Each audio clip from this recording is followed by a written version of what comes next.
നോക്കൂ ശ്രീമതി മാധു, ഇത് U D എഫിൻ്റെ അഭിപ്രായമല്ലെന്ന് ഞാൻ പറഞ്ഞു കഴിഞ്ഞു. ഇത് ശ്രീ ജോൺ ഇന്ന് നടത്തിയ വിശദീകരണം പൊതുസമൂഹം അംഗീകരിക്കുമെന്നാണ് എൻ്റെ വിശ്വാസം. കാരണം അദ്ദേഹം ഭംഗിയായിട്ട് പറഞ്ഞിട്ടുണ്ട്. അദ്ദേഹം അതിൽ ഒരു കാഠിന്യമൊന്നും കാണിച്ചിട്ടില്ല വർത്തമാനത്തിൽ.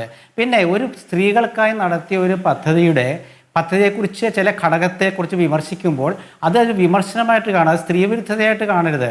നമ്മുടെ കേരളത്തിലെ രാഷ്ട്രീയ അജണ്ടയിൽ ഈ സ്ത്രീവിരുദ്ധത വന്നുപെട്ടിട്ടുണ്ട്. അത് യു ഡി എഫ് ആണെങ്കിലും എൽ ഡി എഫ് ആണെങ്കിലും തരം പോലെ എടുത്ത് ഉപയോഗിക്കുന്നുണ്ട്. അപ്പോൾ ഈ സ്ത്രീ വിരുദ്ധത എന്ന് പറയുമ്പോൾ ചില സന്ദർഭങ്ങളിൽ സ്ത്രീ വിരുദ്ധത രണ്ടു കൂട്ടരൊക്കെ പറയാറുണ്ട്. പക്ഷേ ഇത് ജോൺ പറഞ്ഞ കാര്യത്തിൽ ഒരു പരാമർശത്തിലെ ഒരു വിമർശനമാണ്, ഒരു പദ്ധതിയുമായി ബന്ധപ്പെട്ട വിമർശനം. എന്താ കാരണം എന്നറിയാമോ? CPM എന്തിനാ ഇതിൽ അസ്വസ്ഥത കൊള്ളുന്നത് വെച്ചാൽ അവരുടെ അടുത്ത് നടക്കുന്ന എല്ലാ തിരഞ്ഞെടുപ്പുകളിലെയും പരാജയത്തിൻ്റെ ഒരു അടിസ്ഥാന കാരണം ഈ KSRTCയിലെ സ്ത്രീകളുടെ സൗജന്യ യാത്രയായിരിക്കും. കാരണം 5 വർഷം എന്തായാലും സൗജന്യ യാത്ര നടത്തുമല്ലോ. മാത്രമല്ല നാളെ ഇനിയിപ്പം തീർത്ഥാടന കേന്ദ്രത്തിലേക്കൊക്കെ മാറ്റുകയാണെങ്കിൽ ഇവരുടെ അവസ്ഥ നമുക്ക് പറയാവുന്നേ ഉള്ളൂ. അപ്പോൾ CPMനെ സംബന്ധിച്ചിടത്തോളം ഇത് പൊളിയുക എന്നുള്ള അവരുടെ ആവശ്യമാണ്. കാരണം അവരുടെ പരാജയത്തിൻ്റെ ഒരു ആദ്യത്തെ അടിസ്ഥാനം ഇട്ട് കഴിഞ്ഞു. അത് ഈ സൗജന്യ യാത്രയാണ്. കേരളത്തിലെ സ്ത്രീകൾക്ക് സൗജന്യ യാത്ര പറയുമ്പോൾ നിസ്സാരമല്ല.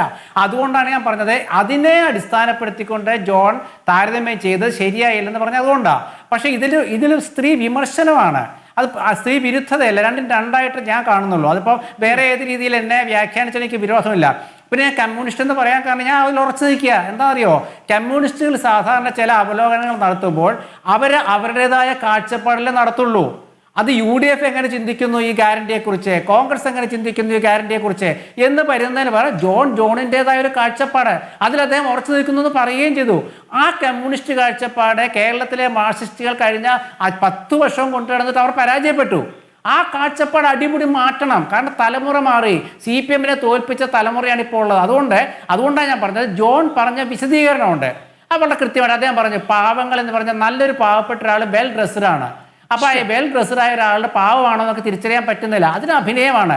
അതൊക്കെയാണ് അദ്ദേഹം പറഞ്ഞത്. അപ്പം ഞാൻ പറയുന്നത് വ്യക്തമായിട്ട് എന്താ കാരണം എന്ന് വെച്ചാൽ സ്ത്രീകൾക്കുള്ള ഒരു പദ്ധതിയെക്കുറിച്ച്, അതിലൊരു ഘടകത്തെക്കുറിച്ച് ഒരു വിമർശനം നടത്തുമ്പോൾ അത് സ്ത്രീകൾക്കെതിരായ പദ്ധതിയെക്കുറിച്ചുള്ള ഒരു വിമർശനവും സ്ത്രീ വിരുദ്ധതയും രണ്ടായിട്ട്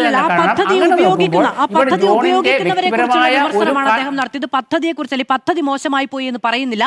ഇവിടുത്തെ ഒരു അതാണ് പറഞ്ഞത്. അപ്പോൾ പദ്ധതിയെ കുറിച്ചല്ല വിമർശനം ഉന്നയിച്ചത്. പദ്ധതി ഉപയോഗിക്കുന്ന ആളുകൾ എന്ന് പറയുമ്പോൾ അത് ഉപയോഗിക്കുന്ന സ്ത്രീകളെ കുറിച്ചാണ്. സ്വാഭാവികമായിട്ടും അത് ഈ പറയുന്ന സ്ത്രീ വിരുദ്ധത. ശരി, ശ്രീ KJ ജേക്കബ്. അല്ലല്ല ശ്രീമതി മാധു, ഞാൻ ഘടകം എന്നാ പറഞ്ഞത് ശ്രീമതി മാധു.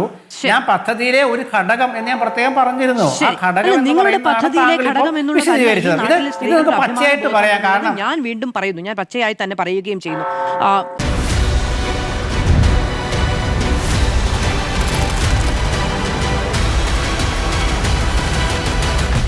ഡിബേറ്റ് വിത്ത് മാധു സജി.